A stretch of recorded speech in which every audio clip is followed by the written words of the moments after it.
empreender. Esta é a hora. Brasil, este é o lugar. Marque na sua agenda, dia 24 de maio, no Centro Empresarial Pereira Barreto, em Santo André. Informações e inscrições, acesse www.workshopempresarial.com.br.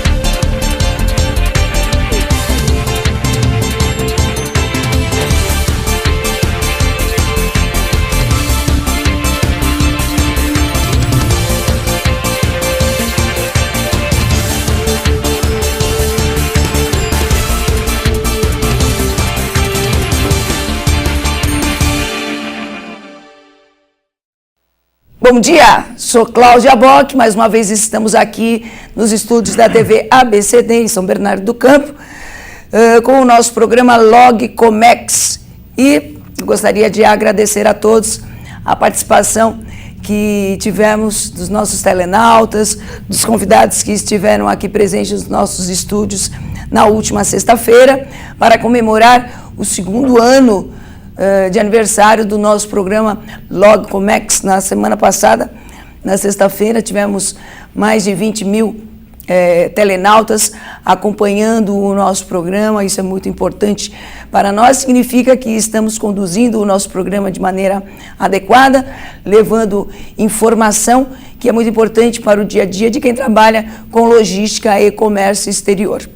Na ocasião, então, nós contamos com a presença de Samir Ked, Valdir Santos, que é o presidente da Sindasp, e que hoje, né, já estava previamente agendado que ele estaria participando aqui do nosso Log Comex.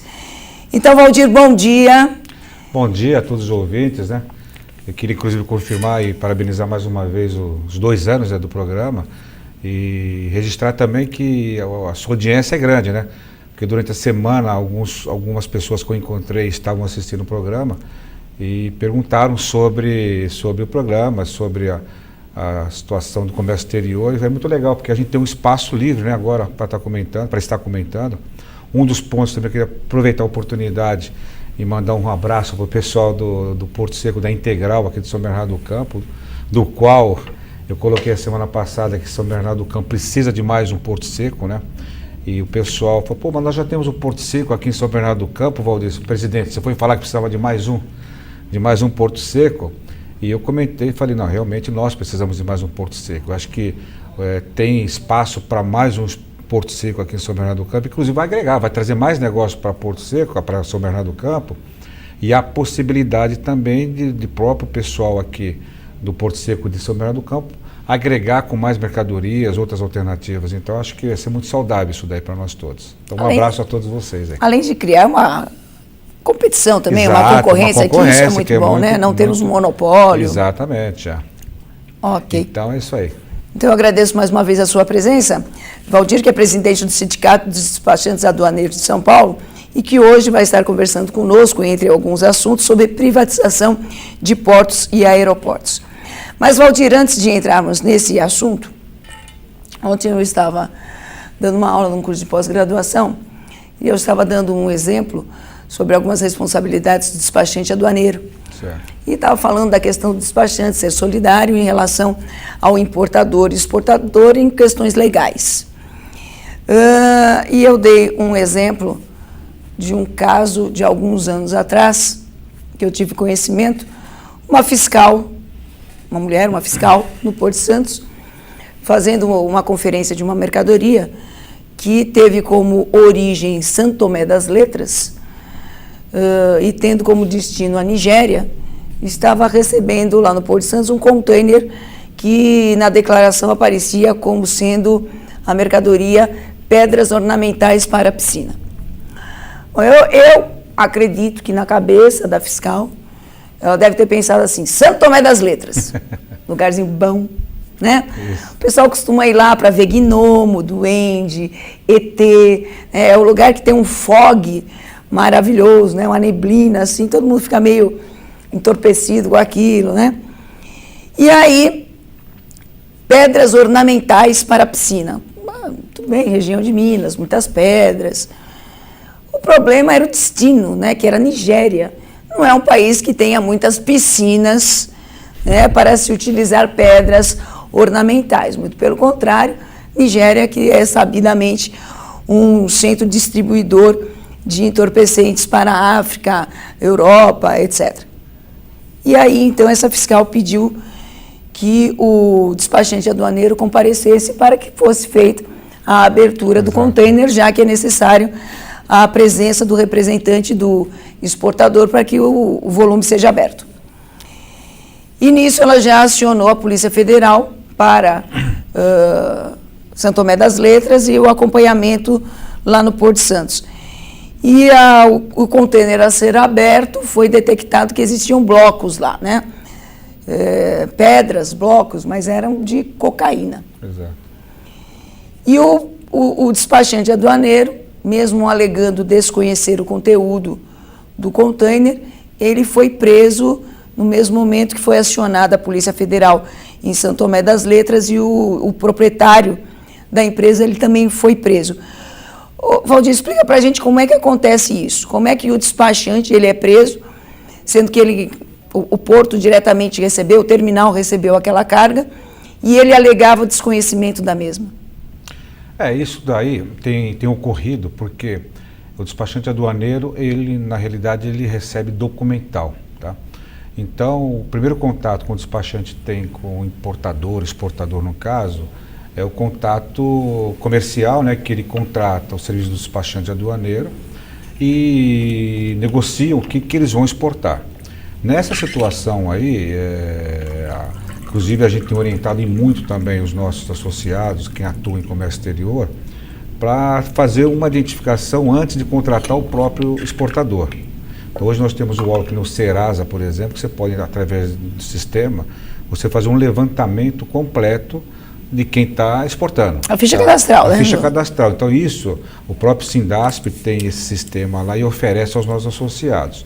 Mas essa situação aí nós já tivemos a oportunidade de acompanhar e, infelizmente, quando ocorre uma situação dessa, é uma quadrilha organizada, né, que eles encaminham, no caso, o container para Santos e ficam atentos. Quando eles percebem que o negócio vai ocorrer, alguma informação eles obtêm e abandonam o local, e quem fica no local é o despachante. Então, como o despachante aduaneiro, ele é o representante do exportador, ele tem uma procuração, tem toda a documentação, então ele é a única pessoa que poderá identificar quem que está exportando aquela mercadoria.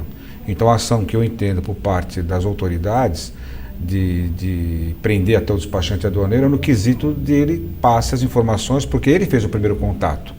Quer dizer, ele ou o escritório dele fez o primeiro contato. Então, essa questão da prisão aí, a gente está alertando que a autoridade tem condições de fazer, porque ele sabe com quem ele negociou, onde ele pode ser encontrado essa quadrilha que está fazendo a exportação. Então, isso tem ocorrido não só em Santos, tem ocorrido também no aeroporto internacional de Guarulhos, né, onde é um aeroporto misto, então ocorrem muitas exportações mais simples, né, com caixas de mercadorias, outro tipo de produtos, que é mais fácil até eles conseguirem exportar. Então, muito ocorre de contratar despachante, uma empresa, com volumes pequenos. Então, tem fundo falso de caixas, né, mercadorias, calças que são exportadas também engomadas com cocaína, e sapatos. Então, tem uma série infinitas de procedimentos que eles fazem para exportar. Porque, como sabemos hoje, o próprio sistema de comércio exterior brasileiro, ele tem um canal verde, vermelho e amarelo. Então, na exportação hoje, o volume de cargas que vão para o canal verde, tanto no modal aéreo, marítimo, rodoviário, ferroviário, é grande. Então, normalmente, no sistema, nós entramos com a documentação, a Receita Federal cai essa mercadoria no canal verde, por exemplo, então a mercadoria não é vistoriada. Então, ela vai embora. entendeu? Então, pode ocorrer exportações com tipo de cocaína dentro, por exemplo. Então, mas esse procedimento informatizado que a Receita Federal ela tem utilizado, ela também tem se utilizado para saber quem são os exportadores. Então, quando é um exportador que não é exportador, que tem exportações diárias, contínuas, eles já ficam atentos. Então, ou às vezes, através de uma própria denúncia, consegue identificar uma situação dessa, entendeu? Uhum. Até aconteceu, só rapidamente, lá a questão da Maré Vermelha, né, que a gente tem falado muito, o caso que a operação da Receita Federal, a primeira operação aconteceu lá em Viracopos. Foi até uma situação engraçada lá, porque 3 dias depois que foi deflagrada a operação, chegaram um pessoal de Portugal, os portugueses, e que Viracopos hoje é o aeroporto que recebe passageiro. Então o pessoal chegou e o fiscal estava chegando os portugueses lá, e o fiscal virou para o português e falou: "Está tudo bem aí, tudo jóia aí nas suas malas, tudo jóia?" Aí o português: "Não, está tudo jóia, tudo bem, mas só jóias." Ele falou: "Não, tem uns equipamentos também eletrônicos, mas está tudo jóia." Aí naquilo pegaram, separaram, e foi encontrado quase 70 malas, né, de contrabandos que tinham joias, que tinham produtos, placas, celulares e outros produtos, um total de quase 40 malas que estavam vindo com esse pessoal, que era um contrabando de quase R$1,5 milhão de reais. Então a Receita foi lá e captou. Parece até piada, né? Parece piada, vai Parece acontecer piada. isso lá em Viracopos. Uhum. Então esses são os procedimentos. Tá certo. Mas na importação isso já não acontece em relação à solidariedade do despachante, né? Não, também tem. Tem? Na importação também, porque hoje o despachante aduaneiro ele é solidário, né? Inclusive hoje a nossa responsabilidade no comércio exterior é muito grande. Porque, por exemplo, caso uma mercadoria, uma falsa declaração, por exemplo, você declara, por exemplo, um carro e vem geladeira dentro, ou uma diferença de imposto também, imposto de importação, que seja recolhido a menor. Então, caso a empresa ela não faça esse recolhimento, porque quem dá essas informações no sistema somos nós. Então, nós que fazemos todos os recolhimentos de tributos, imposto de importação, IPI, ICMS, no Siscomex. Então, o Brasil hoje tem quase 3 milhões de operações de declarações de importação por ano. Então, nós fazemos 95% dessas declarações. Então, caso ocorra uma falsa declaração, uma coisa nesse segmento, então o despachante ele é solidário, então se a empresa não pagar, o despachante tem que pagar essa diferença de imposto, além das multas, das penalidades. Certo. Agora você falou um pouquinho aí da Maré Vermelha, né?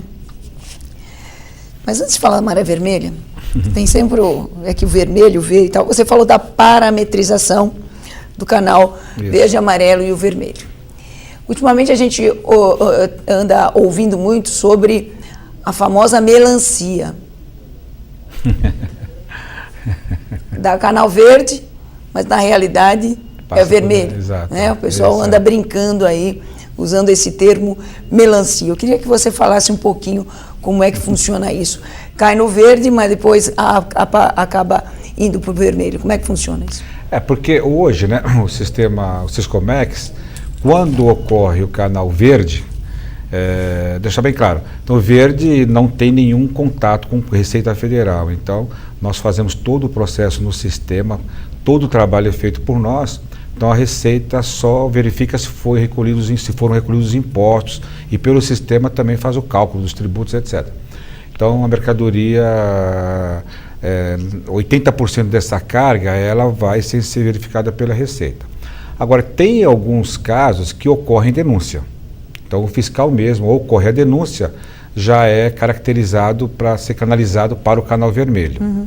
E tem outras situações que, de repente, o próprio fiscal, ele olha para o volume e fala: você está declarando aqui, que eu estava colocando, você está declarando aqui televisores aqui, mas essa caixa aqui, ela tem uma característica diferente.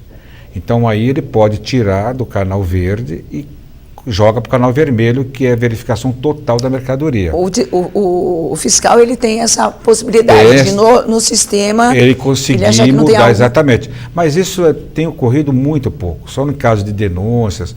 Por exemplo, nas zonas primárias, né, que é Santos, Guarulhos, Viracopos, onde é um grande volume de mercadorias, hoje a Receita dificilmente faz isso. Agora, nas zonas secundárias, por exemplo, quando a mercadoria sai do Porto de Santos, ou de Guarulhos, ou de Viracopos, que vem aqui para São Bernardo do Campo, por exemplo, para ser conferida aqui, ou vai para um outro EAD, um Porto Seco, então lá também, como o volume de mercadorias, de processos são menores, então o fiscal, ele normalmente, às vezes, né, quando tem canal verde, com o volume pequeno, ele fala, verde, mas eu quero dar uma olhadinha na mercadoria. Então ele vai lá e abre para ver se o que está correto, está declarado, está declarado mesmo, ele verifica isso daí.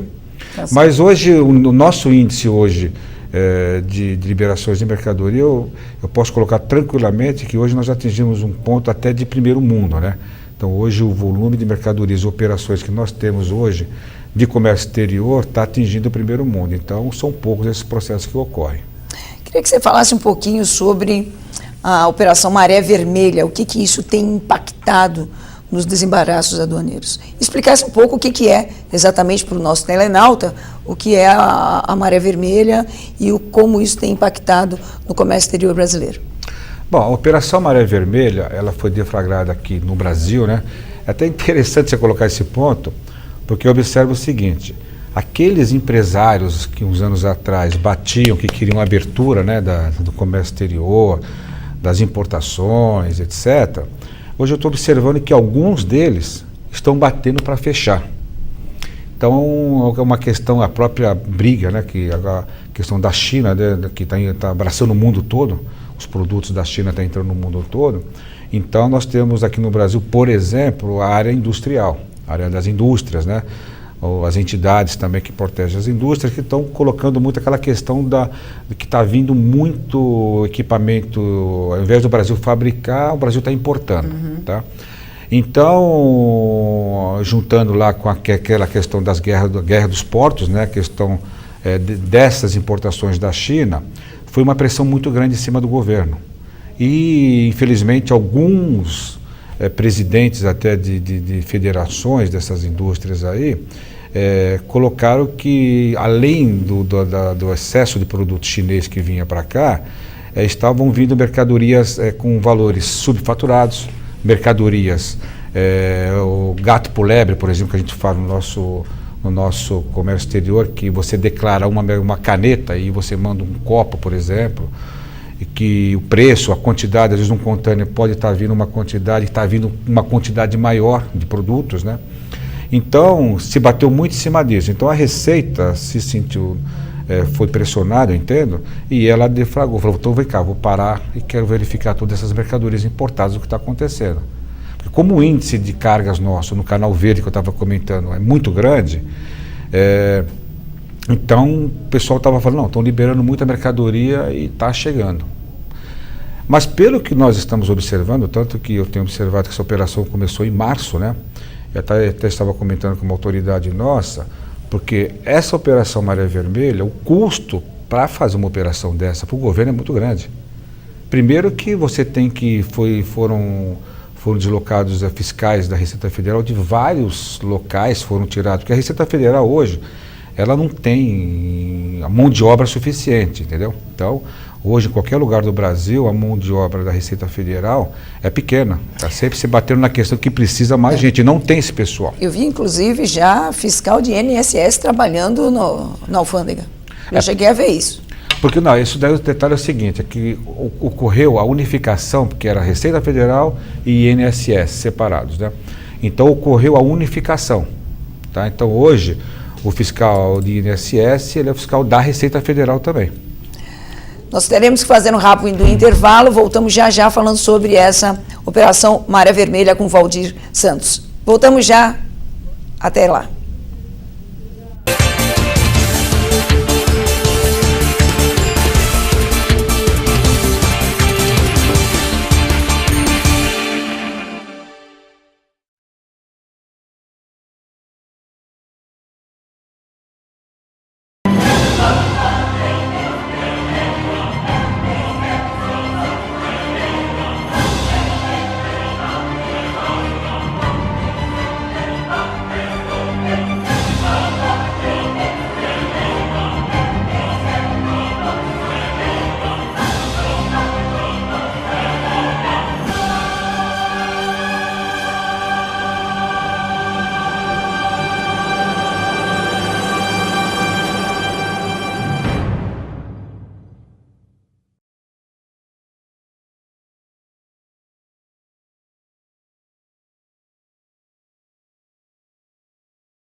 Profissionais de sucesso estão sempre em busca de atualizações e inspirações motivacionais.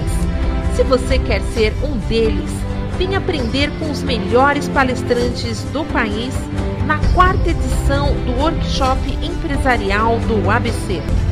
Aldo Novak, Bernardo Leite, Dalmir Santana, Heloísa Capelas, Keila David e Humberto Alexandre, em um dia surpreendente e marcante em sua carreira. Empreender, esta é a hora. Brasil, este é o lugar. Marque na sua agenda, dia 24 de maio, no Centro Empresarial Pereira Barreto, em Santo André.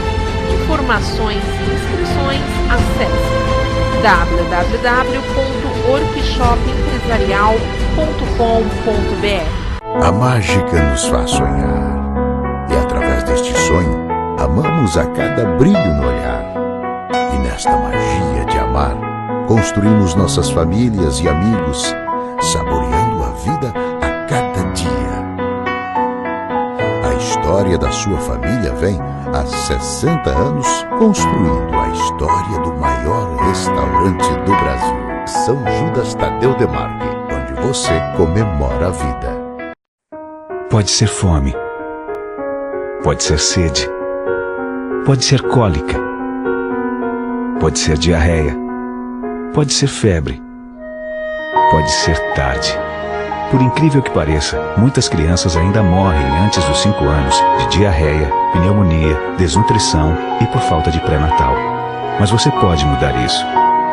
Acesse doeumamigo.org.br.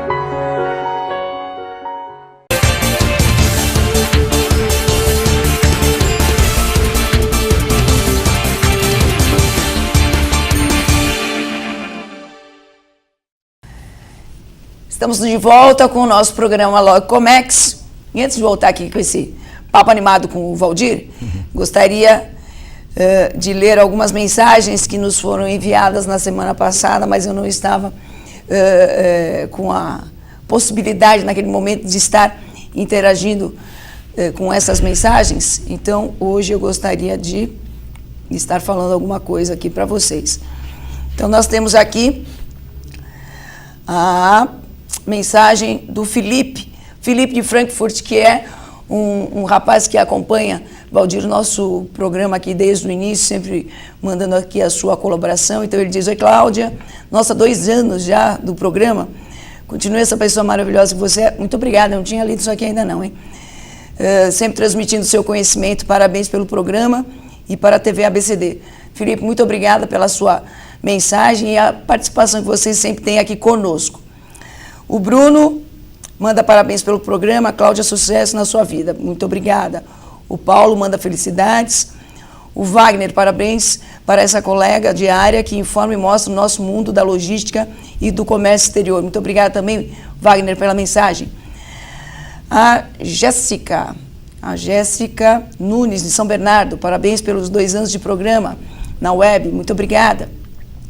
O Rogério, dia perfeito, 2 anos do programa, depois de um 8-0 do Santos. Muito obrigado pela lembrança, obviamente, isso aí foi maravilhoso, né? Foi um presente antecipado. A Cássia, que é advogada, nossa colega aqui de São Bernardo, parabéns, professora Cláudia, sucesso cada vez mais. Obrigada, Cássia. A Luana participa aqui também conosco e deixa aqui a sua mensagem, um beijo. Essa santista que orgulha a nossa cidade. Muito obrigada. Você sabe que eu sou santista, né? Eu também sou santista. Santista de nascimento, santista de time. O João Felipe, de São Paulo, precisávamos de um programa voltado à nossa área. Parabéns por tratar desse tema tão relevante. Muito obrigada também, João. A Renata, aprendi muito com os profissionais que passaram nesses 2 anos pelo Log Comex. Entre eles, o Valdir, que já esteve em outra ocasião aqui conosco, né, Valdir? Isso. Obrigada e espero aprender muito mais. Obrigada, Renata. A Márcia, parabéns, show, muito obrigada. Aqui temos também a Liliane de Diadema, me formei na Metodista, parabéns, professora. Obrigada, Liliane. O Bruno, 2 anos, já como passa rápido. Acompanhei desde o começo e vi a evolução. Parabéns pelo ótimo programa. Obrigada, Bruno.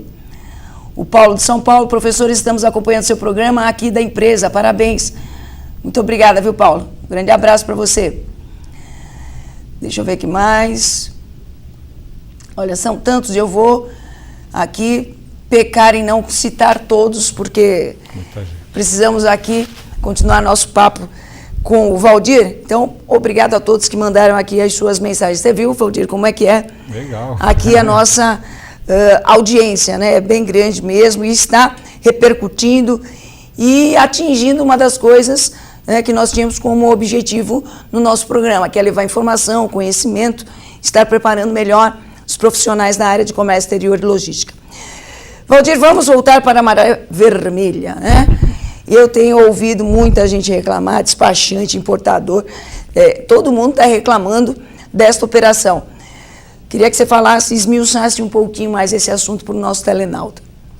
Bom, então dando continuidade que eu estava comentando, né? Então hoje a Maré Vermelha, ela tem mostrado, acho legal até a Maré Vermelha, uma observação também, porque desde o início da operação, né, que eu coloquei aquela pressão toda que estaria vindo muito contrabando para o Brasil, está se mostrando e está se comprovando que a Receita Federal está fazendo um pente fino, entendeu? E o que a gente está observando é que nesse pente fino que está sendo feito, não está se encontrando contrabando. Então, só para deixar claro para o nosso telenauta, a Maré Vermelha, a Operação Maré Vermelha, é esse pente fino, né? Um pouco diferente do que era aquela Operação Tartaruga. Padrão, não é isso? exato. Ou greve da Receita ou também. Greve, né? que dava-se o nome bonito de Operação Padrão. Exato. É bem parecido, né? Porque, na realidade, a paralisação é bem parecido com a Operação Padrão e até com uma greve da Receita também. Uhum. Mas nessa situação, está se mostrando que o que está sendo verificado está se comprovando a idoneidade do importador brasileiro. Porque antigamente se falava muito da questão do contrabando, das coisas que ocorrem em comércio exterior. Mas que eu coloquei, o Brasil hoje, ele atingiu um patamar de primeiro mundo, entendeu? Então, com a Maré Vermelha agora, está mostrando que o importador é idôneo, que pode ser confiado a ele, essa questão da liberação das mercadorias no Canal Verde. Está se mostrando que o prejuízo que a própria Receita está tomando em cima disso, né? Nós vamos pagar a conta, porque a Receita desloca grande número de funcionários, por exemplo, de Pernambuco vem para Santos, do Sul vai para Pernambuco, coisa desse tipo, tem que pagar estadia diária para os fiscais. Infelizmente, está se colocando fiscais também da área do INSS para estar verificando mercadoria, que é um outro segmento que eles não conhecem. Então, na dúvida, quando um fiscal desse, por exemplo, vai verificar uma mercadoria, ele está na dúvida, então ele não conhece aquela operação. Então fica a mercadoria parada. A mercadoria parada num porto, por exemplo, hoje, ela acarreta prejuízo na armazenagem, acarreta prejuízo de demurragem de contêiner, que é a locação do contêiner, ela gera prejuízo na linha de produção das empresas, que hoje ninguém trabalha mais com estoque, né? Traz prejuízo para nós, despachantes aduaneiros também, porque nós precisamos liberar as mercadorias para receber os nossos honorários. E traz prejuízo também para a linha de frente, também para o próprio consumidor. Então, o prejuízo é geral. Então, isso é um custo Brasil também.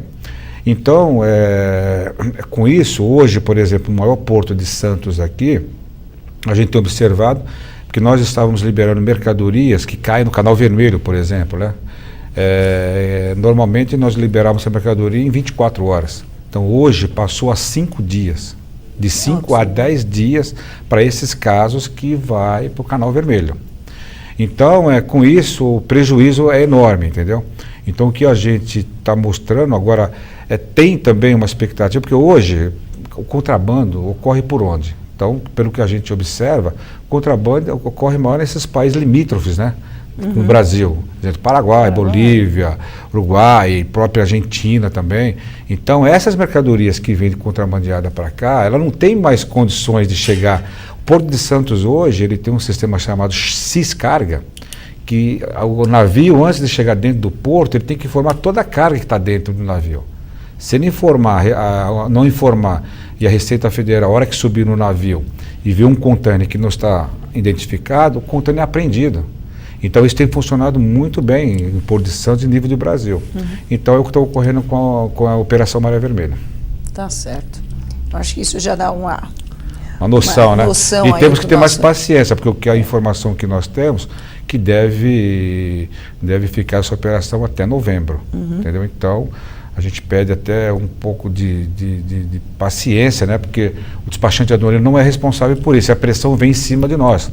Porque o importador quer a linha de produção parada e quer a liberação da mercadoria. Então o despachante é pressionado. Exatamente, tem todo esse agravante agravante ainda, né? também, né? Até teve uma situação aqui em Vitória, por exemplo, que um despachante foi brincar com o fiscal, falou, só quer meu rim aqui para desembaraçar minha mercadoria? E ele foi preso. É desacato. É, considerado desacato.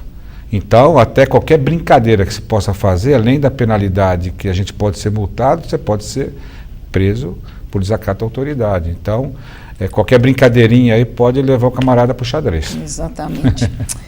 Valdir, no início do programa eu falei que nós estaríamos conversando sobre privatização de portos e aeroportos. Uma coisa que nós, nos últimos meses, ouvimos bastante falar e nós tivemos algumas dessas ações concretizadas.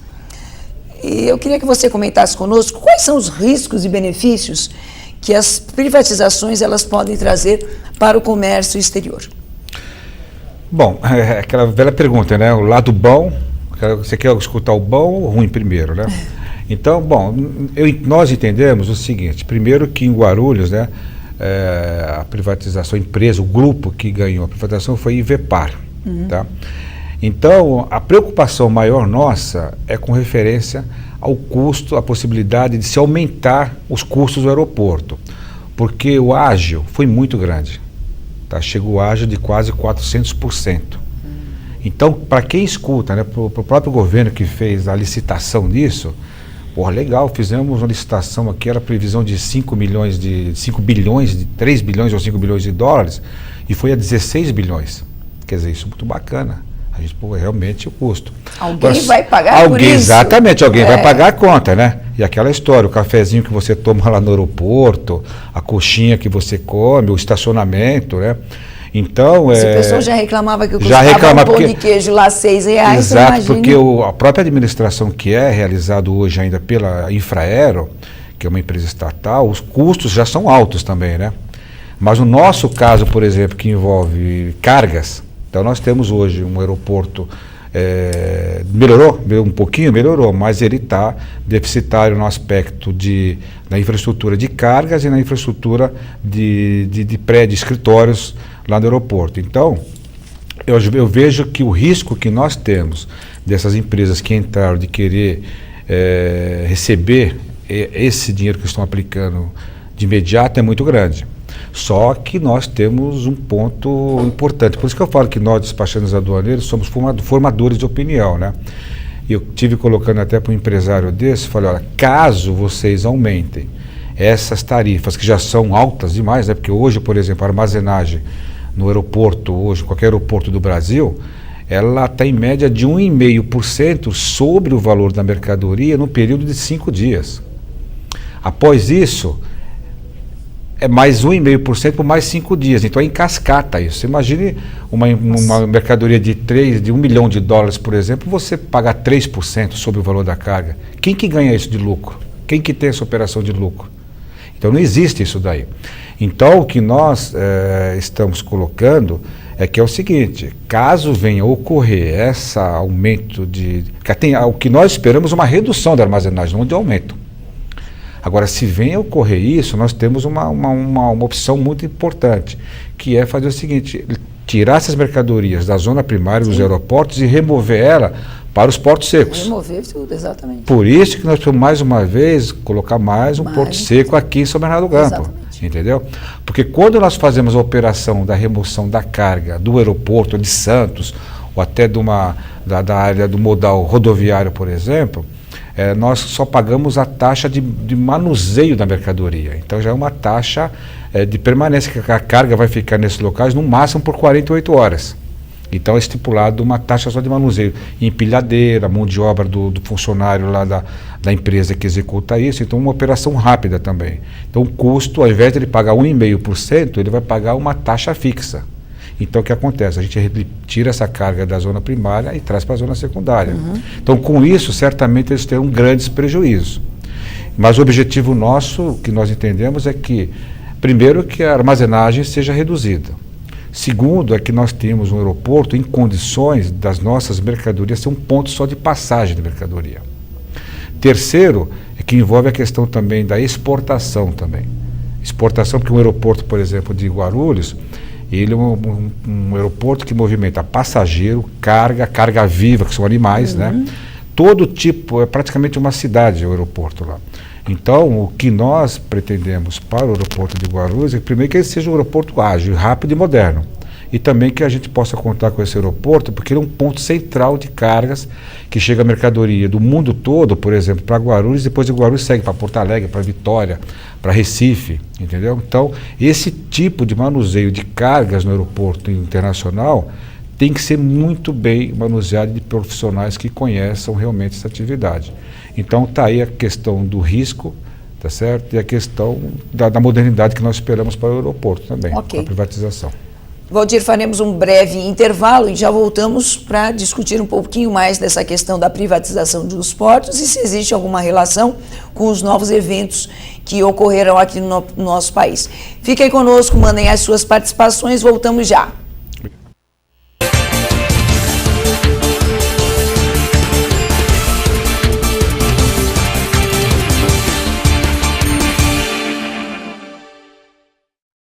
TV ABCD e Porto Seguro apresentam Universo Cazul, a magia de uma mega produção circense com música, performance, humor e poesia. Dia 29 de maio, às 21 horas, no Teatro Bradesco, no Shopping Bourbon.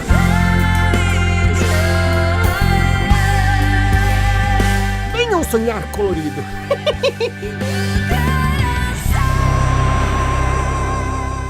Fellas, I'm ready to get up and do my thing. I want to get into it, man, you know.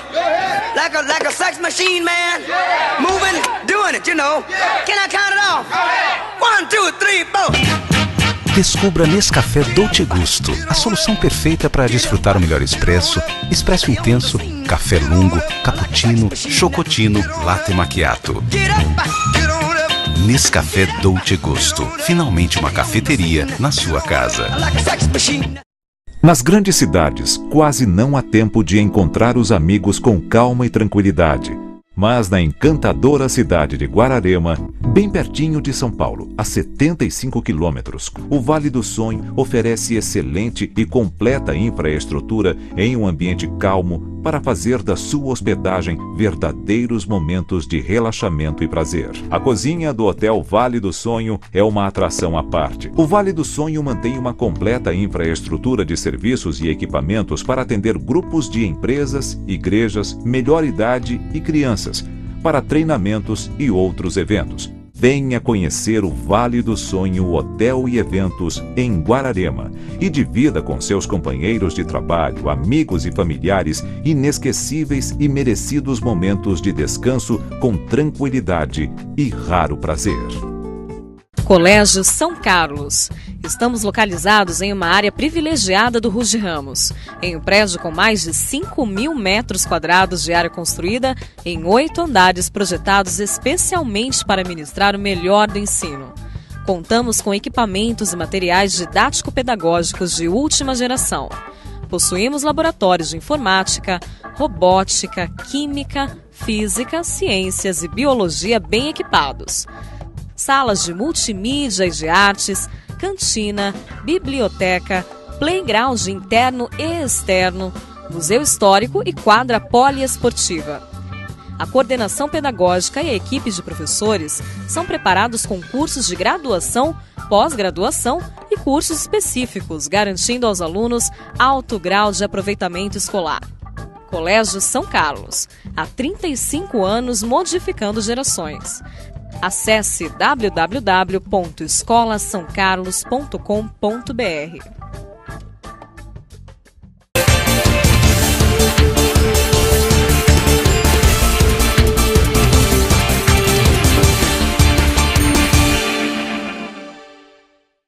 ver só na intermodal.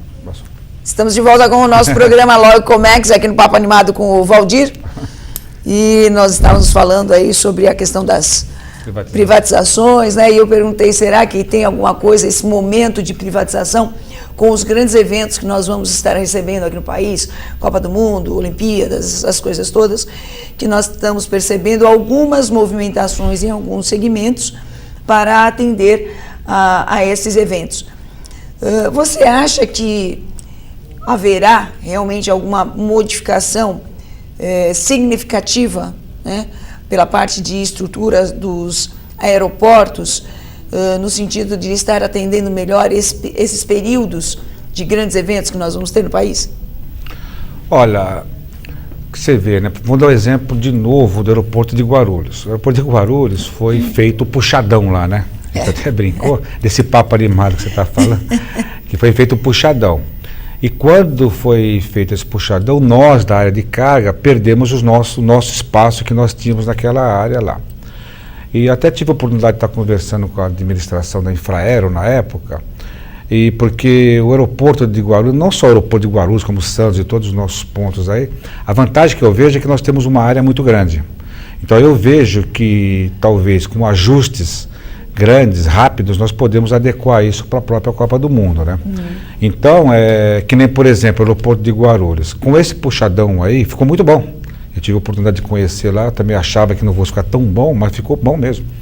Então, eu até estava falando com eles, uma das ideias seria, de repente, transferir os voos nacionais, todos os voos nacionais do aeroporto de Guarulhos, para esse puxadão, para esse novo terminal de carga, né? Todos os nacionais. Todos os nacionais. E centralizar lá na parte antiga, né, que nós temos, são 2 terminais, que é o Terminal 1 e o Terminal 2, lá nesse terminal de Guarulhos, centralizar lá só a área internacional. Então seria uma opção, uma alternativa para ele estar estudando aí, que eu vejo que essa possibilidade é muito boa. Porque no caso, por exemplo, lá desse puxadão onde eu estou comentando, que era a antiga VASP, ainda tem mais uma área lá, que era o terminal da Varig, mais uma área dos Correios lá, que eles poderão também fazer um outro armazém de passageiros bem parecido com esse. Então ele comportaria essa divisão, essa distribuição. Então eu vejo, se os técnicos, né, forem mais ágeis, né, como foi esse caso aí, porque foi feito dessa forma, foi ágil e está funcionando. Então eu vejo que Guarulhos, por exemplo, tem essa possibilidade de se adequar a essa situação. Então, na parte de passageiros pode ser resolvido. E na parte de carga também, ocorrendo uma rapidez lá nos projetos, a coisa pode ser resolvida. Então, eu vejo que a grande possibilidade, sim, da gente se sair bem ainda desses eventos internacionais, principalmente da Copa do Mundo, que está mais próxima aí. A sua opinião em relação à zona primária, eu tenho ouvido alguns falarem que a zona primária ela tem que ser simplesmente um momento de passagem mesmo da mercadoria. Exato. Você concorda com esse pensamento? Que não é para ser um armazém, não é para deixar mercadoria, tem que ser só uma passagem mesmo? Porque no mundo todo hoje, né, os países do primeiro mundo hoje, tanto que eu falo, hoje nós estamos no Brasil evoluiu muito. Hoje o aeroporto do Brasil, às vezes o pessoal comenta, mas a gente tem que considerar que estão bons também. O próprio aeroporto internacional de Guarulhos, um dia eu estava falando com o inspetor lá de Guarulhos, o doutor Tekesh, que eu quero até elogiá-lo também, que ele conseguiu fazer o aeroporto, nós movimentávamos mercadoria lá, era coisa de 5 a 10 dias para liberar uma mercadoria. Hoje nós vamos desconsiderar a maré vermelha. Hoje nós estamos fazendo liberação de carga no aeroporto em questão de 48 horas, tá? Porque ele também tomou providência com referência à Receita Federal. Então toda a comunidade tem que estar envolvida com isso também, né? Então eu vejo que a zona primária, né, que a zona primária que nós falamos é onde chega o primeiro ponto da área internacional com o Brasil. Porto, bateu ali, aeroporto, fronteira. Exatamente, então é a zona primária. Então a sua pergunta, como eu concordo, zona primária tem que ser zona de passagem de mercadoria. Então, se nós conseguirmos fazer isso, não adianta a gente ter muito armazém lá em Guarulhos, tá certo, para ficar depositando mercadoria. Então, Guarulhos tem que ser centralizado realmente na questão da saída, da chegada de cargas e também na questão dos passageiros também. Entendeu? Tem uma pergunta aqui, Valdir do Filipe, que ele parabeniza o programa e diz o seguinte, que você acabou de falar que o Porto de Santos é totalmente privatizado, né? Aí ele pergunta o seguinte, o que são aqueles armazéns que ainda estão abandonados e parecem saídos de um filme de Bang Bang, né? Tremendo é o estado, né, de abandono. Exato, que eles estão.